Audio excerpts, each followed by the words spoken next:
এই মুহূর্তে রাজধানীর এভারকেয়ার হাসপাতালের সামনে থেকে যোগ দিচ্ছেন স্টাফ করেসপন্ডেন্ট ইফতেখার রেজা।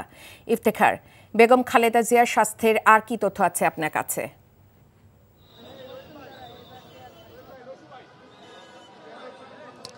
রাইকা, আমরা কিছুক্ষণ আগে বিএনপির আন্তর্জাতিক বিষয়ক সহ সম্পাদক ব্যারিস্টার অসীম কথা বলেছেন গণমাধ্যমে। তিনি মূলত জানিয়েছেন যে বেগম খালেদা জিয়ার যে শারীরিক অবস্থা, সেই শারীরিক অবস্থা এখন পর্যন্ত স্থিতিশীল রয়েছে। তবে উচ্চ রক্তচাপের যে বিষয়টি, সে বিষয়টি মূলত কিছুটা ভোগাচ্ছে বা উচ্চ রক্তচাপ নিয়ন্ত্রণে আনতে ডাক্তারদের বা চিকিৎসকদের একটু সমস্যা হচ্ছে বলেই তিনি জানিয়েছেন। এ বাদে দুপুরের দিকে বা দুপুর পর্যন্ত দলের বিভিন্ন নেতাকর্মীরা যারা ছিলেন তারা এসেছেন এবং তারা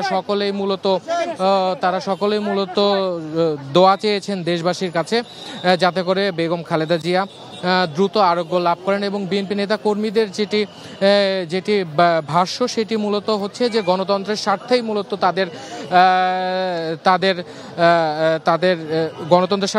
তাদের নেত্রী যিনি বেগম খালেদা জিয়া, তার আরোগ্য লাভ অতি জরুরি। এবং আমি আপনাকে জানিয়ে রাখতে চাই, মূলত বেগম খালেদা জিয়া বিএনপি চেয়ারপারসন, তিনি মূলত বেশি অসুস্থ হয়ে পড়েছিলেন আওয়ামী ফ্যাসিস্ট আমলে, যখন তাকে বিতর্কিত মামলায় কারারুদ্ধ করে রাখা হয়েছিল। ঠিক সেই সময়টাতে অস্বাস্থ্যকর পরিবেশে থাকবার কারণে মূলত তিনি অসুস্থ হয়ে পড়েছিলেন এবং সেটি এখন পর্যন্ত তাকে ভোগাচ্ছে। তো এই ছিল এভারকেয়ার হাসপাতাল থেকে বেগম খালেদা জিয়ার সর্বশেষ স্বাস্থ্যের আপডেট।